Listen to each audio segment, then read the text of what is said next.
This is Adam Illick reporting from Lahore, Pakistan. What's about to happen here is plaguing small-scale manufacturers all across Pakistan. Electricity has long been a problem here, but over the past 2 months, the country has been witnessing the worst power shortages in recent history, triggering street protests across the country.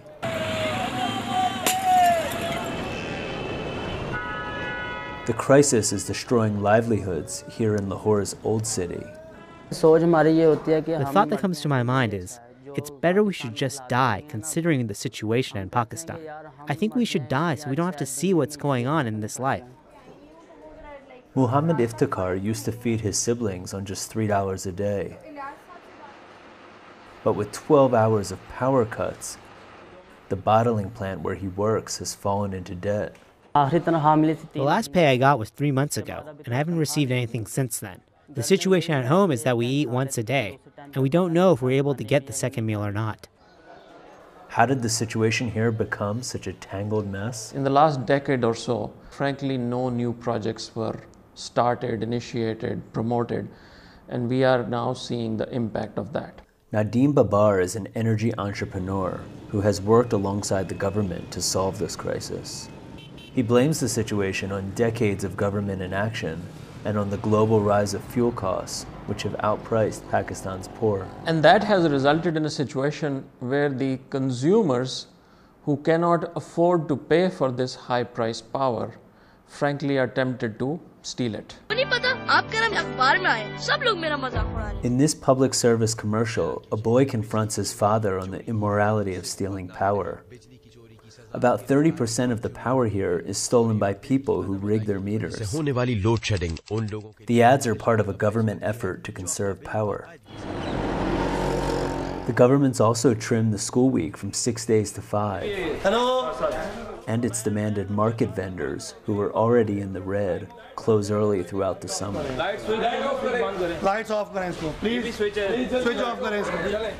Experts here say the country needs a real solution, like investing in long-term cheaper fuels. The United States, which has pledged $1 billion towards the problem, also wants that. Frankly, there's not much time to experiment.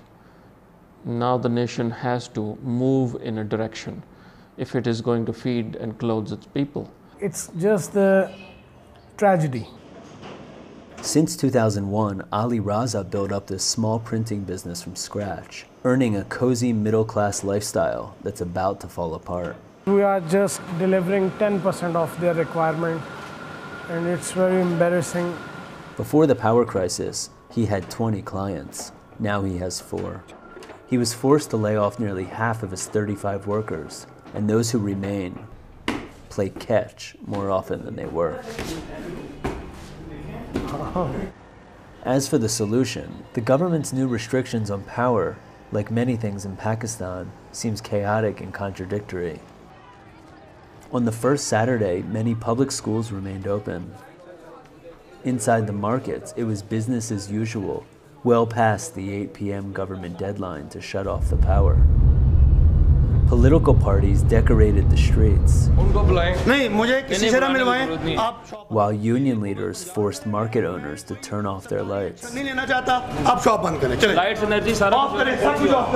just want to know if you have any official authority to do these raids. नहीं मेरे पास कोई सरकारी authority नहीं है, हमारे पास moral authority है ना जी, because हमारी कंट्री जो है एक सीवियर किस्म का एनर्जी क्राइसिस है, हम इसमें से गुजर रहे हैं. Even upscale wedding halls were sensitized to the chaotic crackdowns. This hall was summoned to close at 10 p.m., leaving the wedding party in a flux. But how can we call 600-700 people in one day? Let's pray to God, you are not Pakistani. The hall's owner decided to turn off the exterior lights. But inside, the party went deep into the night. Meanwhile, small business owners like Mr. Raza continue to make middle-class sacrifices. He no longer travels abroad. He sold his Toyota and he's gained 30 pounds from the stress. I want to be a good citizen of this country. I want to support my labor, but ultimately I have to save my family. If in the next year I cannot find any solution, I will try to leave this country.